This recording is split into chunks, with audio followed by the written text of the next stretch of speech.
What is up, ENDU fans? This is Coach Drew here with another episode of ENDU Answers, and today we're taking those hard questions you guys have, knocking them out. This topic is going to be about non-contact ACL tears. What are they? How do we prevent them?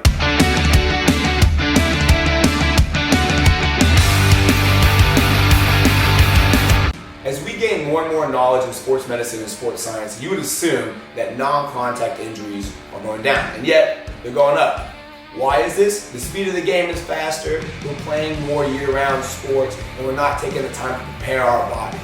70% of all ACL tears are non-contact. What that means is that the environment is not affecting the damage, rather the system is unprepared. The athlete's knee cannot handle the demands of the game, rather than the game causing the problem itself. Let's talk about what an ACL is. It's the anterior cruciate ligament, and it binds the thigh to the shin, and it keeps from too much forward, backward, side-to-side motion. The majority of these tears occur in the deceleration or slowing down phase.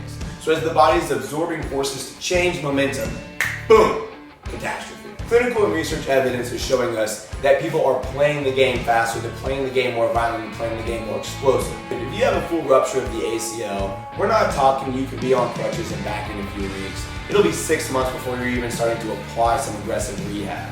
This is a season-ending, year-changing problem that can cost tens of thousands of dollars.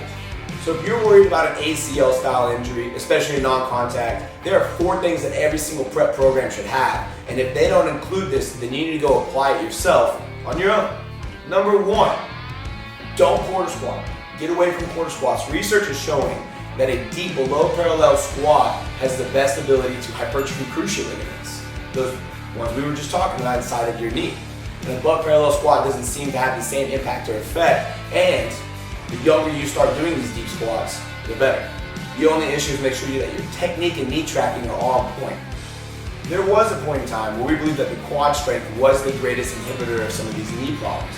However, as research has developed, the greater the quad to hamstring strength is, the more likely an ACL tear is to occur. So hamstring strength is important, but not all hamstring exercises are created equal. A hamstring flexion training program, one that has bending of the knee, is the most effective in building that capacity in that area.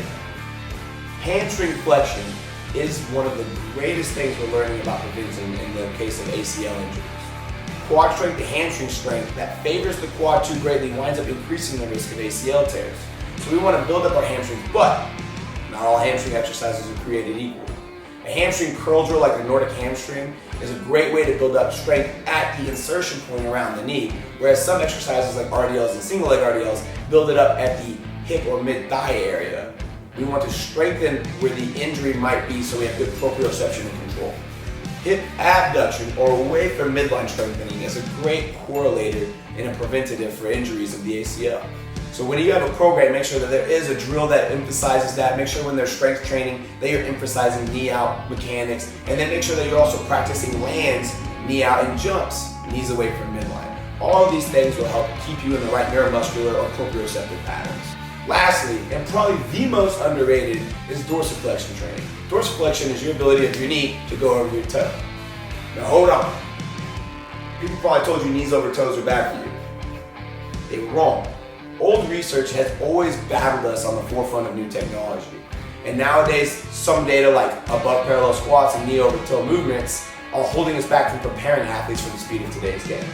You need to be able to let your knee go over your toe, because if it stops the mechanical inabilities, you will turn in and you will valgus. And the valgus or Q angle of the knee is also a high correlator to ACL tears. To improve this, there are stretching exercises as well as deep squats, which basically emphasize knee over toe movement and a strong pattern. So if you can package these things together and get all 4 of these into an exercise routine that you do weekly or periodically, you'll find that not only will you have more strength and ability to play sports, but you'll also be less likely to fall victim to a non-contact ACL tear. Blows my mind that people ignore this. I literally have been told dozens of times, sometimes kids break. Sometimes kids break. That's why I care so much about this. That's so lazy. My name is Drew, and I believe in safe knees for America. Vote for me 2020. That's great. That's cringe a bit.